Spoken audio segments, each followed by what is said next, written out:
This channel does not promote any violent, harmful, or illegal activities. All content provided by this channel is meant for an educational purpose only.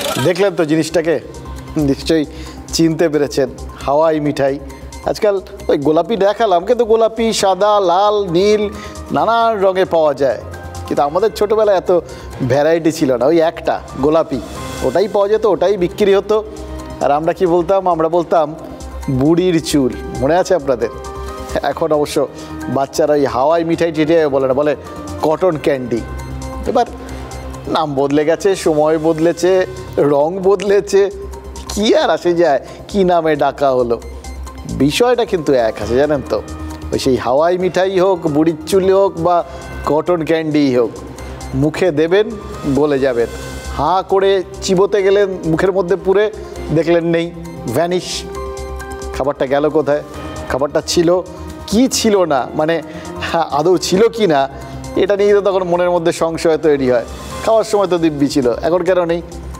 এটাই এই বুড়ির চুল খাওয়ার মজা এবার junior ডাক্তারদের আন্দোলনটার কথা ভাবুন দেখবেন এখানে ওই হাওয়াই মিঠাই বুড়ির চুল রয়েছে কিভাবে বুঝিয়ে বলি ধরুন ওই বললাম হাওয়াই মিঠাই মুখে দিলেন কিছুক্ষণ পর হাওয়ায় মিলিয়ে গেল আছে কি নেই সংশয় জাগলো ঠিক সেরকম জুনিয়র ডাক্তারদের এই আন্দোলনটা ঘিরে বারবার তো একটা শব্দ আসছে এই মনে হচ্ছে আছে আছে আছে আবার মিলিয়ে যাচ্ছে শব্দটা কি বলুন তো রাজনীতি আন্দোলনের রাজনীতি আছে কি নেই রাজ্যের শাসক সরকার নাগাড়ে বলছে বলার চেষ্টা করছে অ্যাটলিস্ট যে এই আন্দোলনের পেছনে এরা বড় রাজনৈতিক ইন্টারেস্ট আছে হ্যাঁ মুখ্যমন্ত্রী তো ডাইরেক্টলি এই এত বড় আন্দোলনের যাবতীয় কৃতিত্ব সেটা বামেদেরও দিয়ে দিয়েছেন বামেরা পড়ে পাওয়া 14 আনা নিশ্চয়ই খুব খুশি টুশি হয়েছে কিন্তু জুনিয়র ডাক্তারবাবুরা যারা এই আন্দোলনটা শুরু করেছিলেন সেই ডাক্তারেরা নাগারে সেই অভিযোগগুলোকে অস্বীকার করে চলেছেন আমরা একটা জিনিস বুঝতে পেরেছি জানেন তো এই যে আছে এই নেই এর মধ্যেও একটা জিনিস আছে সেটা হলো চাপের খেলা চাপ পাল্টা চাপ এই যে ধরুন আগামীকাল সুপ্রিম কোর্টে তিলোত্তমার যে ধর্ষণ আর খুনের মামলার তৃতীয় শুনানি রয়েছে সেই শুনানিতে জুনিয়র ডাক্তারদের হয়ে কে সওয়াল করবেন ইন্দিরা জয় সিং গত দুটো শুনানিতে জুনিয়র ডাক্তারদের কৌশলী ছিলেন গীতা লুথরা এবার কোথাও গিয়ে সবার মনে হচ্ছে তিনি ঠিক জুনিয়র ডাক্তারদের বক্তব্যটা সুপ্রিম কোর্টে তুলে ধরতে পারেননি কপিল সিব্বলের পাশে থেকে একদম মেরে লেগেছে সবার মনে হয়েছিল লাইভ স্ট্রিমিং দেখা গেছিলো তো তাই ডাক্তাররাও সিদ্ধান্ত নিয়েছেন যে ওনাকে সরিয়ে দিতে হবে আর কি চলবে না তাই জন্য ইন্দিরা জয় সিংকে তারা বেছে নিয়েছেন এবার এই খবরটা যে মুহূর্তে জানাজানি হলো আমরা কি দেখলাম কয়েকটা জিনিস কাল থেকে একদম চারপাশে ওই সোশ্যাল মিডিয়ার মাধ্যমে একদম ঝড়ের গতিতে ছড়িয়ে পড়লো নাকি ছড়িয়ে দেওয়া হলো ওই আছে কি নেই এবার কি ছড়িয়ে দেওয়া হলো মানে ওই আর কি যে ছড়িয়ে পড়লো বা ছড়িয়ে দেওয়া হলো একটা ছবি প্রথমে একটা ছবি তারপর দেখলাম আরও বেশ কয়েকটা ছবি প্রথম ছবিটা কি ছিল দিল্লিতে মমতা বন্দ্যোপাধ্যায়ের লেখা একটা ইংরেজি বইয়ের উদ্বোধনী অনুষ্ঠানে কে রয়েছেন ইন্দিরা জয় সিং পাশে কে তৃণমূল সাংসদ ডেরেক ওব্রায়েন এবার সেই ছবিটার বুদবুদ মিলিয়ে যেতে না যেতেই দেখলাম আরেকটা ছবি তৃণমূল সাংসদ মহুয়া মৈত্রের সঙ্গে ওই প্রবীণ আইনজীবীর ছবি তারপরে তৃতীয় ধাক্কা হাইকোর্টে ওই ওবিসি সার্টিফিকেট যখন বাতিল হয়ে গেছিল তারপর সুপ্রিম কোর্টে যখন মামলাটা গেল সেখানে রাজ্যের হয়ে মামলা লড়ছেন কে? না, সেই ইন্দিরা জয়সিং। এবার প্রশ্নটা তো খুব সিম্পল, এই যে এই সমস্ত ছবি আর তথ্য কাল থেকেই ইন্টারনেটে ঝড় তুলল, কাল থেকেই কেন? এক এক করে আসি। দেখুন, মমতা বন্দ্যোপাধ্যায়ের লেখা বই উদ্বোধনের ছবিটা এটা কিন্তু কালকের ছবি না।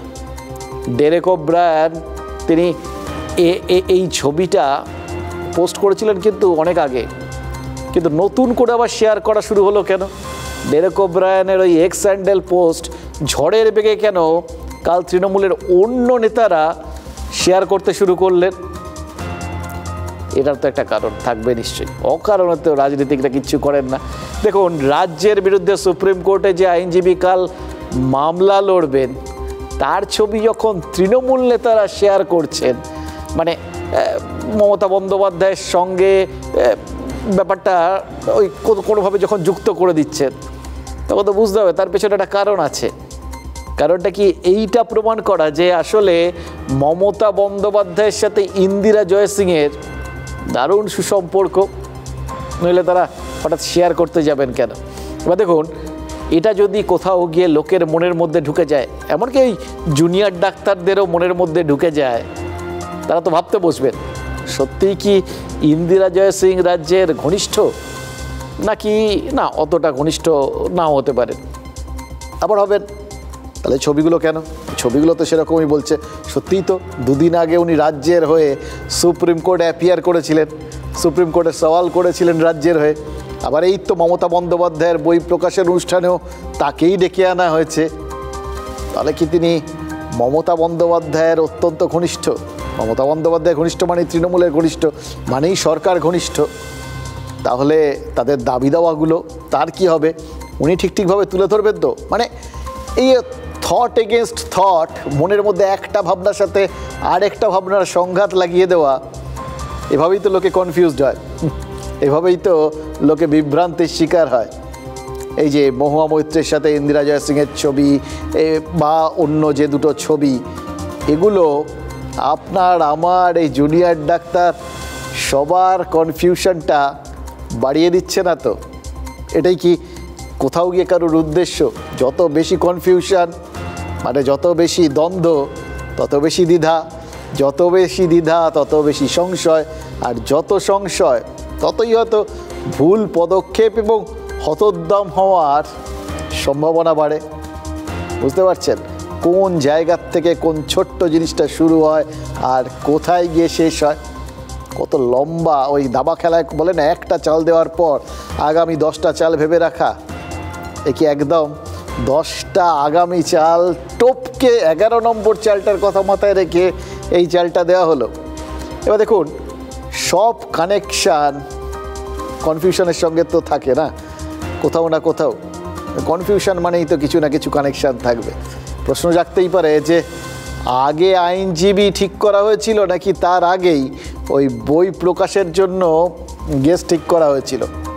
খোঁজ নিন। ওই বললাম, ওই যে ডেরেক ওব্রায়ানের পোস্ট করা ছবিটা, এটা অনেক আগের, 2019 সালের। এবার সেটাই কাল আবার হাওয়ায় ভাসিয়ে দেওয়া হয়েছে, মানে সামনে আনা হয়েছে। এবার এ সমস্ত দেখে এটা কেউ কেউ ভাবতেই পারেন যে তাহলে কি সত্যি সব গেল, মানে আইনজীবী বদলে লাভের লাভ কিছু হলো না? এর উল্টো দিকেও একটা ভাবনা আছে। দেখুন, আইনজীবী হিসেবে ইন্দিরা জয়সিং যথেষ্ট স্বনামধন্যা, এবং তার যে আইনজীবী পরিচয়টা, তা আইনজীবী হিসেবে তার যে কৃতিত্ব, সেটা কিন্তু কোনোভাবেই ওই কোন বই প্রকাশের গেস্ট হলেন সেই মাপকাঠিতে মাপা যেতে পারে না। এটা একদম আলাদা। সুপ্রিম কোর্টের প্রবীণ আইনজীবীদের মধ্যে অন্যতম তিনি।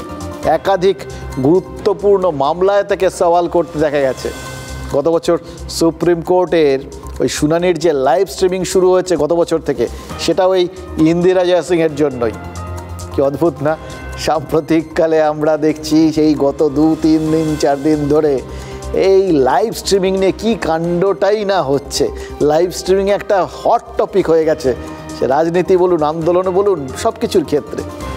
অথচ এখানে রাজ্যে লাইভ স্ট্রিমিং নিয়ে যতই মানে ওই আছে কি নেই, থাকবে কি থাকবে না, এ সমস্ত নিয়ে যতই দ্বিধা দ্বন্দ্ব সংশয় এ সমস্ত থাকুক, সুপ্রিম কোর্টে শুরু হয়ে গেছে, মামলারই শুরু হয়ে গেছে। এবার মামলা যেগুলোর হয়, যেগুলো সওয়াল জবাব হয়, শুনানি হয়, সে ব্যাপারগুলো যে সাব জুডিস, এটা তো নতুন করে বলার কোনো দরকার নেই, এটা নিশ্চয়ই সবাই বোঝেন আর কি। সেটা লাইভ স্ট্রিমিং সুপ্রিম কোর্টই করে। তো যাই হোক, যার ব্যাখ্যা যার যার মতো করে। এই যে ইন্দিরা জয়সিংয়ের ব্যাখ্যাটা, সেটাও তো সেইভাবেই। আমরা যদি দেখি তাকে ওই হাতি দেখার মতো, তাকে আমরা প্রবীণা প্রথিতযশা আইনজীবী হিসেবে দেখতে পারি। আবার কেউ কেউ বলবেন আইনজীবী, তবে তিনি যাদের হয়ে লড়ছেন তার বিপক্ষের সঙ্গে সম্পর্কযুক্ত। যার যেরকম দেখার নজর আর কি। দেখুন, শীর্ষ আদালতের শুনানি যাতে লাইভ স্ট্রিমিংয়ের মাধ্যমে সাধারণ মানুষও দেখতে পারেন, তার জন্য শীর্ষ আদালতের কাছে প্রথম সওয়াল করেছিলেন প্রবীণ এই আইনজীবী। 2023 সালের জানুয়ারি মাসে প্রধান বিচারপতি এই ডিওয়াই চন্দ্রচূড় এবং বিচারপতি PS নরসিং এবং বিচারপতি JB পারদিওয়ালার বেঞ্চ তার আর্জিকে মান্যতা দিয়েছিল। এইসব তথ্য থেকেও মানে এগুলো তো ভাইরাল হওয়ার মতো বিষয়, এগুলো নিয়েই তো আলোচনা হওয়ার কথা ছিল যে দারুণ লোককে দাঁড় করিয়েছে এমন একজন লোক। এখানে এত লাইভ স্ট্রিমিং নিয়ে কথা হচ্ছে, উনি তো বলে বলে সুপ্রিম কোর্টে লাইভ স্ট্রিমিং করিয়ে দিয়েছিলেন। হলো কি না? তার বদলে কোনটা ভাইরাল হলো, কোন আলোচনাটা এত বেশি হলো? ওই যে শুনলেন, রাজ্যের সরকার, রাজ্যের শাসক দল, সর্বোপরি রাজ্যের মুখ্যমন্ত্রীর সাথে ইন্দিরা জয়সিংয়ের সুসম্পর্ক কতটা, তার খবরাখবর। এবার এইটা হচ্ছে না, এটা কেউ ওই এই ব্যাপারগুলো ভালো বোঝেন, ভালো পারেন। এই কোনটা লোকের মনে ঠিক সময় ঢুকিয়ে দিতে পারলে অন্তত লড়াইটাতে খানিকটা এগিয়ে থাকা যায় মনস্তাত্ত্বিকভাবে। শুরুর দিকে যে কোনো লড়াইয়েরই একটা বড় পার্ট হচ্ছে মনস্তাত্ত্বিক লড়াই, সেটা একদম হাড়ে হাড়ে টের পাচ্ছি। এখানে তো আবার পেলাম, আর বিশেষ করে যেখানে রাজনীতি আছে, আবার সেটা নিয়েও তো ওই বললাম, ওই ছোটোবেলার হাওয়াই মিঠাই, এই কেসে বুড়ির চুল আছে কিন্তু নেই, চোখে দেখতে পাচ্ছি, মুখে দিতে পাচ্ছি, মুখে দিলেই নেই রাজনীতি। এবার জুনিয়র ডাক্তারদের আইনজীবীর সাথে রাজনীতিকে জুড়ে দিয়ে সেই আছে নাকি নেই এর ধাঁধাটাই কি রিক্রিয়েট করা হলো? ইন্দিরা জয়সিং পরিচিত উকিল, জুনিয়র ডাক্তাররা তাকে এনগেজ করেছেন এবং তিনি তাদের হয়ে দাঁড়াচ্ছেন। নিশ্চয়ই সেখানে যথাযথ তর্ক বিতর্ক, আলাপ আলোচনা, যুক্তি, পাল্টা যুক্তি নিশ্চয়ই সবাই সাজাবেন। সুপ্রিম কোর্টের উপর আমাদের 100% ভরসা আছে এবং সিবিআইয়ের উপরও ভরসা আছে। দেখুন, সুজন চক্রবর্তী যুক্তি পাল্টা যুক্তির লড়াইয়ের কথা বলছেন, অর্থাৎ ব্যক্তি ইন্দিরা জয়সিংয়ের পরিচিতি নয়। সিপিআইএমের এই কেন্দ্রীয় কমিটির সদস্য, তিনি ভরসা রাখছেন আইনজীবী ইন্দিরা জয়সিংয়ের ওপর। সেটাই তো হওয়ার কথা। যিনি যখন তিনি জলে নেমেছেন তখন তিনি সাঁতারু, তখন তিনি অন্য জায়গায় কী কাজ করেন সেটা তো দেখার কোনো মানে হয় না। এবার তিলোত্তমার বাবাও বলেছেন যে সুপ্রিম কোর্টের ওপর তার ভরসা আছে, যে সুপ্রিম কোর্টে এই আগামীকালের শুনানিতে রাজ্য নিশ্চিতভাবেই বলবে যে তাদের তরফে এই যে ডাক্তারদের আন্দোলন নিয়ে যে বিভিন্ন রকম জটিলতা তৈরি হয়েছে, বিশেষ করে যেটা নিয়ে একদম সরকার মরমে মরে রয়েছে, কত মানুষ চিকিৎসা পাচ্ছেন না, মানে কত বড় একটা ধাক্কা, কত বড় একটা দাগ লেগে যেতে পারে রাজ্যের এই স্বাস্থ্য শিক্ষা ব্যবস্থাটার উপরে, যে কেউ প্রশ্ন তুলে দিতে পারেন যে এমন হাল রাজ্যের স্বাস্থ্য ব্যবস্থা যে জুনিয়র ডাক্তাররা, যারা অ্যাকচুয়ালি ছাত্র, যাদের স্টাইপেন্ড দিয়ে রাজ্য মানে তাদের পড়ার অঙ্গ সেটার থেকেই তাদের দিয়ে কাজ করিয়ে নেয়, সেইটার ওপরেই রাজ্যের স্বাস্থ্য ব্যবস্থাটা দাঁড়িয়ে রয়েছে। রাজ্য সরকারের ধরন তো এরকমই। এই বলে রাজ্য সরকারকে উল্টে কিন্তু লোকজন দেখে দিতে পারে। এই এত বড় অপবাদ, এত বড় একটা চাপ, এতটা সহ্য করে নিয়েও রাজ্য কিন্তু বারবার এই বিষয়টা নিয়েই সরব হয়েছে, এরা কেন আন্দোলন তুলছেন না। এবং সেটাই তারা সুপ্রিম কোর্টেও বলবেন, যে এর আগের দিনও বলেছেন, আজকে আগামীকাল নিশ্চয়ই আবার বলবেন যে তারা জটিলতা কাটানোর সমস্ত চেষ্টা করেছেন। সুপ্রিম কোর্টের আগের দিন বলেছিল যে ডাক্তাররা যাতে, ওই জুনিয়র ডাক্তাররা, তারা যাতে কর্মবিরতিরা তুলে দেন, এবং সেইটা শোনার পর থেকে মুখ্যমন্ত্রী কিন্তু বারবার চেষ্টা করেছেন, নিশ্চয়ই সেটা তুলে ধরবেন ওখানে আদালতে। কী না করেছেন বলুন তো? সত্যি নবান্নে বৈঠক করতে ডেকেছেন, গিয়ে সেখানে একা ওই 2 ঘন্টা 10 মিনিট একা বসে থেকেছেন ওই বাচ্চা ছেলেগুলোর জন্য।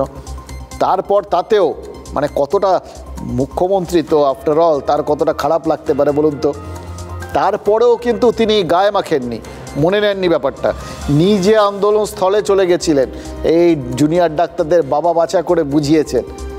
তারপর সেদিনই আবার জুনিয়র ডাক্তারদের তার কালীঘাটের বাড়িতে বৈঠকে ডেকেছেন, কিন্তু সব চেষ্টা ব্যর্থ হয়েছে ওই জুনিয়র ডাক্তারদের জেদাইয়ে দিতে। এই সভাটা আলোচনা করেও যদি দেখে যে আলটিমেটলি আন্দোলনগুলো খুব একটা দমলো না, তাহলে হয়তো তারা এরকম ব্যাপারটা ভাবতে পারেন যে এই ব্যাপারটা এই আঙ্গিকে পেশ করা যেতে পারে। কিন্তু এই কথাগুলো কি রাজ্যের আইনজীবী কপিল সিব্বল একদম তুলবেন না?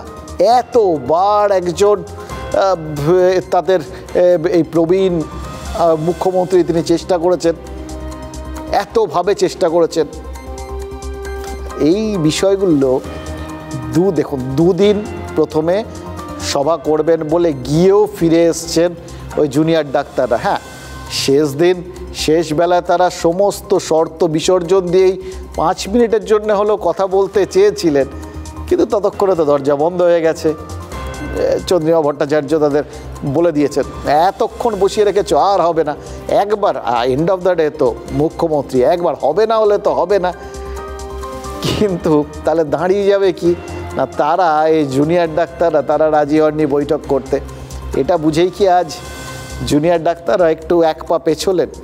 তারা যে দাবিতে অনড় ছিলেন বলে নবান্নে বৈঠক হয়নি, বা তারপরেও ওই কালীঘাটে গিয়ে বৈঠক হয়নি, সেটা তো ওই শব্দটা লাইভ স্ট্রিমিং, সেই দাবি থেকেই তো আজ আন্দোলনকারীরা পিছিয়ে এলেন বারবার।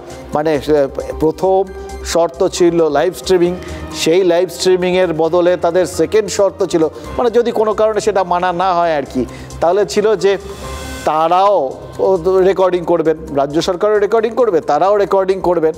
সেটাও যখন মানা হবে না শুনেছেন, তারা তাতেও পিছিয়েছেন যে ঠিক আছে রাজ্য সরকারই রেকর্ড করুক, কিন্তু বৈঠক শেষ হওয়ার পরেই তাদের হাতে সেই রেকর্ডিংটা তুলে দিতে হবে। সেটাও যখন মানা হয়নি, তখন আলটিমেটলি তারা বলেছেন ঠিক আছে, রাজ্য সরকার যেটা বলেছিলেন, মুখ্যমন্ত্রী প্রথম দিন বলেছিলেন যে ঠিক আছে মিনিটস দিয়ে দেওয়া হবে, ঠিক আছে তারা সেই মিনিটসই সই বৈঠক করবেন তারা। আর মুশকিল হচ্ছে তারা তো দুপা পিছিয়ে এসে রাজি হয়েছেন। আজ দুপুরে রাজ্যের মুখ্য সচিব মনোজ পন্থ তিনি জুনিয়র ডাক্তারদের যখন ইমেল করেন, তাতে কিন্তু জানিয়ে দিয়েছিলেন এটা তাদের পঞ্চম আর শেষ চেষ্টা।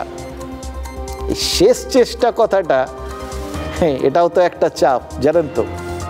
মুখ্যমন্ত্রী বলছেন, মুখ্য সচিব বলছেন, বারবার দেখুন একটা জিনিস কি বলা হচ্ছে, এই যে আলোচনার দরজা খুলে দেওয়া হলো, এইবারই কিন্তু শেষবার, বারবার আর হয় না, এই শেষ। গত শনিবার আন্দোলনস্থলে যখন এসেছিলেন মুখ্যমন্ত্রী, তিনি তো সেটাই বলেছিলেন যে তিনি তার তরফ থেকে শেষবারের মতো চেষ্টা করছেন।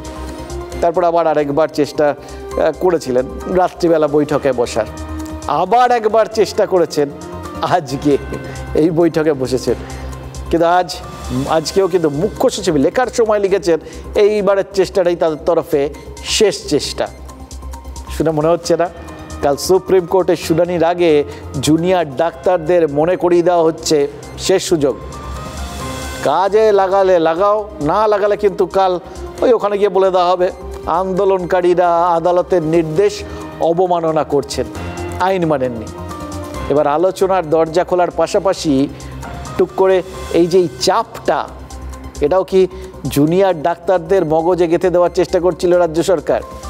এটা তো ভেবে দেখার জিনিস আছে। দেখুন, আগের দিন এত কিছু বলার পর, মুখ্যমন্ত্রী আন্তরিকতা দেখানোর পর, কালীঘাটের বাড়িতে মুখ্য সচিব বুঝিয়ে সুঝিয়ে আন্দোলনকারীদের রাজি করানোর অত চেষ্টা করার পরেও, তারপরেও তো শেষ বেলায় নাকি চন্দ্রিমা ভট্টাচার্য একটু কড়া শুনিয়েছিলেন, অন্তত আন্দোলনকারীরা সেটাই বলছিলেন।